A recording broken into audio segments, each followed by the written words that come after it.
I think the hardest thing and what makes us all, I guess, human is that you have to forget the trauma of your life.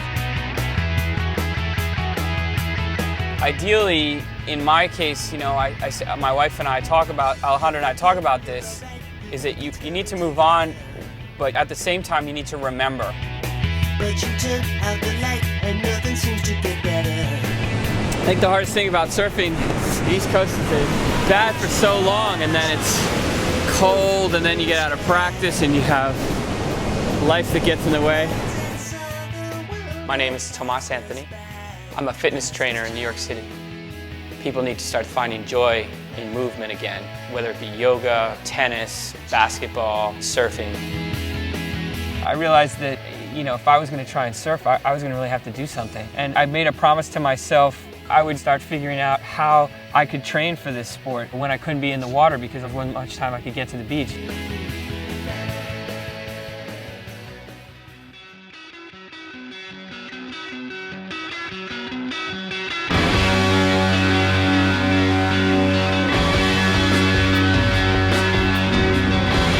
Here we are in Melbourne Beach, Florida. We're here to interview and meet Hunter Joslin of Indoboard. What was that aha moment for you that you decided you needed to do more on land in order to be able to surf more? Quite simply, I'm from the East Coast, and the East Coast has 60 days of good surf a year. I'm using the same muscles that I use in surfing. It's going to keep me more tuned. I went over to Australia, ended up third in the biggest longboard event in Australia, having surfed 5 days in 2 months, but I was working out. I went over there and paddled out and surfed as good or better than I had in ages.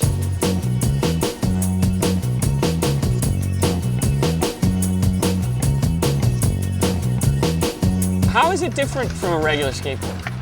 It's all about just carving turns. So the style is completely influenced by surfing and snowboarding. It's really about compressing your body, just like in surfing. I've noticed, like with the carveboard, that I've really been able to practice a lot of my surfing moves. You know, working on pumping my board, my positioning.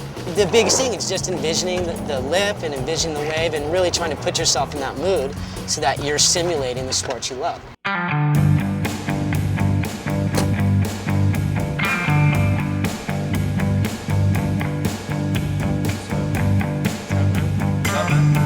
I mean, something that makes New York surfing unique is that you have to invest more of yourself. You know, this is the land of the one-day swell. So when the surf's up, you gotta get it. Otherwise, you know, it can be double overhead and pumping on Monday and knee-high and onshore on Tuesday, and it's like not even the same ocean.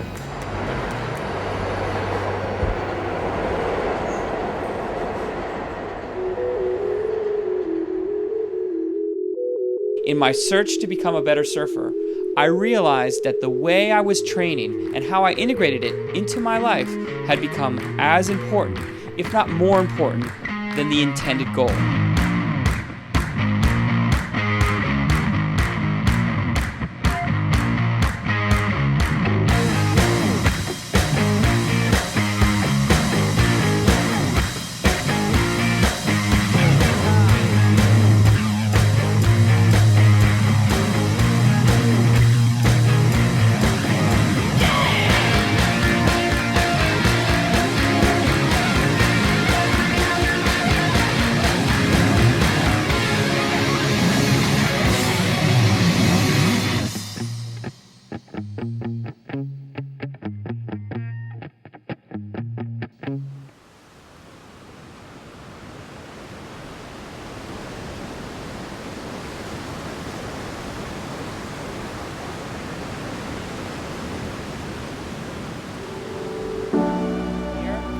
Up and across. Everyone's an athlete, and you're an athlete every day.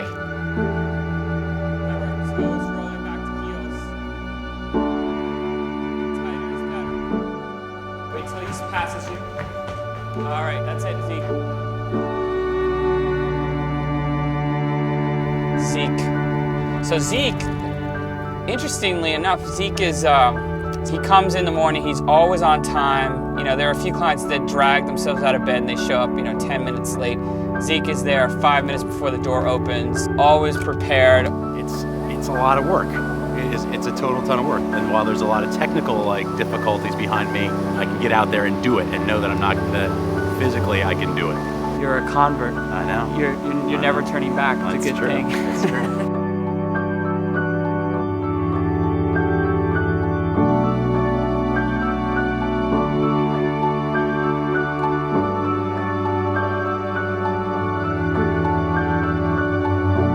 I started the Everyday Athlete, this series, because I believe that level of passion and that connectedness to the moment of bliss can be reached by anybody. I see my job as helping people discover that.